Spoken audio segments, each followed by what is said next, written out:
Not too bad, Enda. Not too bad. The last time I was chatting to you, you were playing down Mayo's chances, and now it's just getting the hype is real. The hype is real. The hype is real. And, Oh, believe it, Jesus. believe it. Uh, No, I listen, they were impressive. They were impressive again at the weekend. Albeit I think Tyrone were very poor as well. Um, all doesn't seem to be well there for some. I know we chatted about it last week, like, but um, Jesus, it was some of the defending was very very poor. Uh, which has I, put them in a bit of trouble now because I'll stop there. Just one example that I was shot. Jim O'Connor's goal literally took yeah, a give and go, and ran 50 meters. And yeah, it was like the Red Sea. I've never seen anything like that, especially from a Tyrone team yeah, in my lifetime. And it was incredible. yeah. I think a lot of people are sort of shocked about it.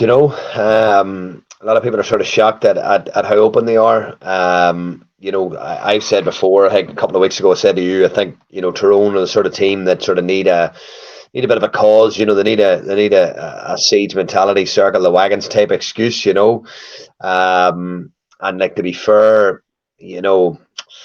Like I just think if they don't go back very, very quickly to making themselves really, really hard to beat and being stubbornly defensively, then they're going to Division Two because they play Kerry this weekend. And now Kerry aren't motoring fully themselves, but that win at the weekend might just give them a wee bit of an impetus to kick on for the rest of Division One.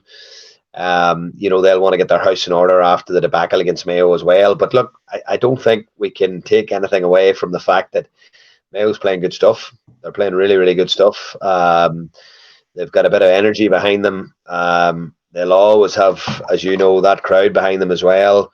They're fanatical supporters, so they'll get that. They will get that fan base that really drives them on. And that can be huge. Particularly this time of the year in the National League and stuff like that. It can be absolutely huge, particularly when you've home advantage. And Castlebar's rocking, and it's tough. It's a tough place to go. A big game for Mayo this weekend as well.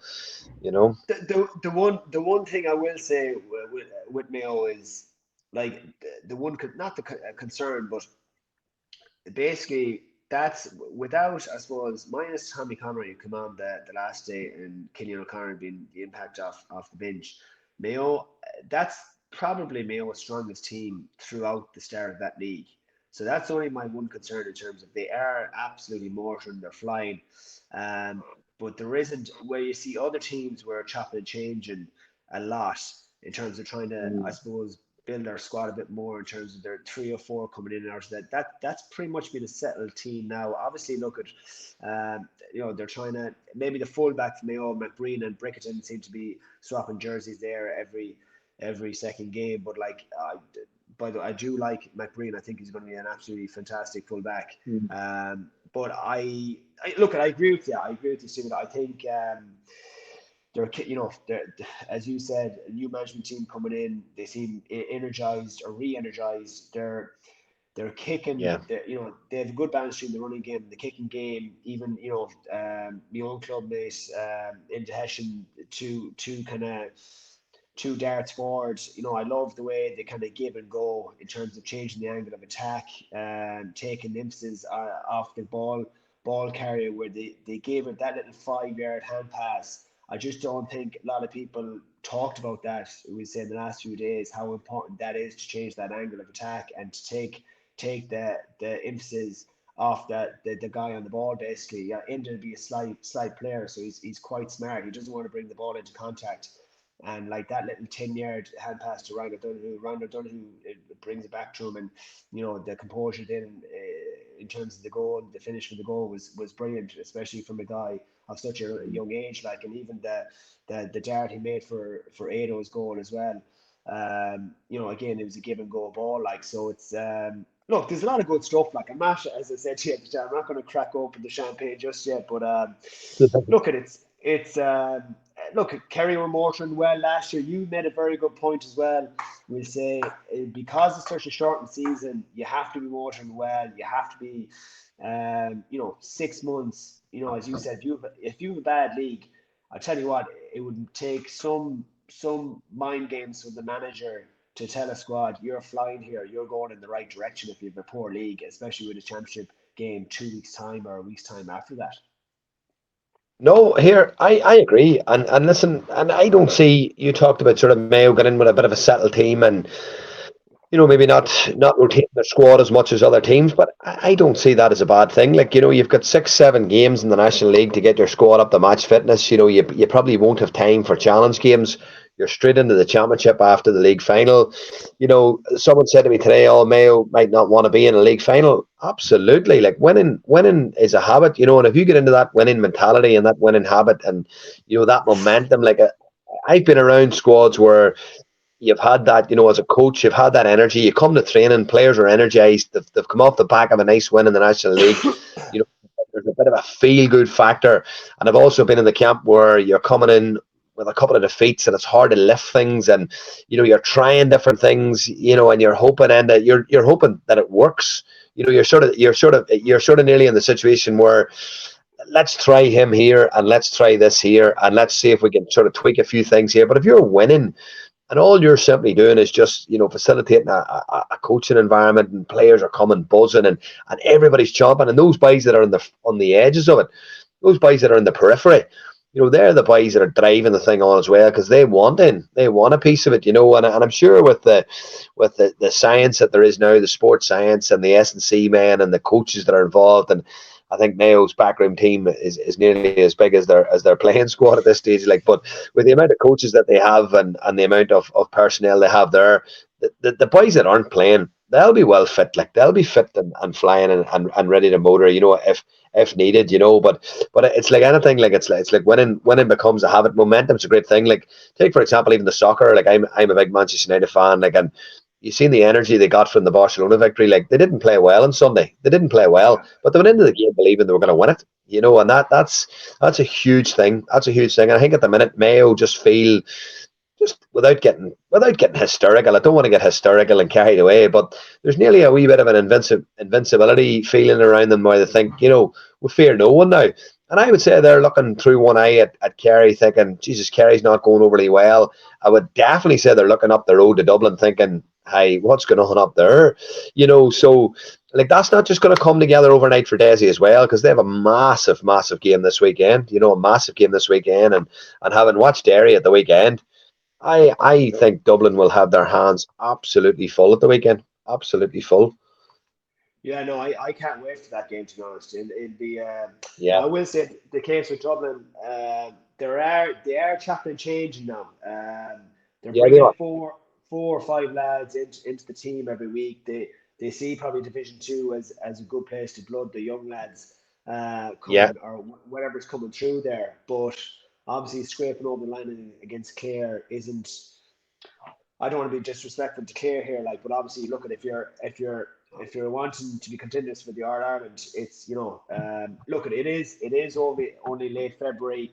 I think we get a better gauge, Stephen, maybe this time another month, late March, early April, Yeah. where teams are exactly at, like, but just finishing on Tyrone and Mayo here, like, where do you think for Tyrone, like, is it a case that they're getting stuck between two stools here, like, as in they're not sure, like, I'm not sure they're a defensive team anymore, or do you know what I mean? They're not really sitting that defensive structure they used to get. To be honest, what I thought that was going to happen in McHale Park on the last day was they were going to get 15 men behind the 45. And they did that to us, I'd say it was 7 or 8 years ago, and we found it very hard to break it down. But to me, it was obviously they got off to a good start. But once the first goal went in against them, their heads dropped. They seemed very fragile in terms of their confidence levels. So yeah, it's just I haven't seen, Stephen, such a drop off from All Ireland champions to this level of extent in terms of lads leaving the panel. It's only 18 months since they won the All Ireland. So, usually what happens is when you win the All Ireland, you kick on again. Lads get greedy. The squad gets greedy. I want a piece of this. But to me, what has happened here is the squad, like, to me, they're happy. They've got their All Ireland. To me, like, they're content, and they they they don't seem to be pushed on at all. and I'd be very worried if I was the management team there. Like, I just find it very. I'm nearly confused when I'm looking at Tyrone. To be honest with you. Mm. No, listen, they've some very good young talent coming through. Obviously young Canavan, McLeanan from the under 20s, young Adrian Cush's young fella Connor Cush. There's some brilliant footballers that are playing at underage level in Tyrone, and good forwards at that. But I think you're right in what you're saying. I think there's maybe sort of a caught between two stools. I think Tyrone's strengths are, a hard, aggressive running game. I've always found Yeah, Tyrone really, really good. yeah, They're really good at ball retention. They're really good at everybody in Tyrone always seem to be, a Tyrone County footballer always seem to be really comfortable with the ball. Going back as far as Ryan McManaman, he was equally as comfortable hanging out of a man as he was, on the ball and breaking forward and kicking a point. And those Tyrone teams that got a lot of criticism, to be fair to them, they played a lot of good football. It's a bit like Derry. There's a narrative surrounds Derry like, oh, they're wild defensive. No, what Derry have is a very clear, structured defensive game plan. What Derry also have is a very clear, structured offensive game plan. And if you go in without any sort of a structure, any sort of a template, you're going to be cannon fodder. Like, look at Armagh at the weekend. Armagh went to Kerry. They were probably fearing a backlash from Kerry from the previous weekend against Mayo. They went in with a very clear plan. They retreated on the kickouts. They flooded the middle third. So they stopped Kerry building a running game.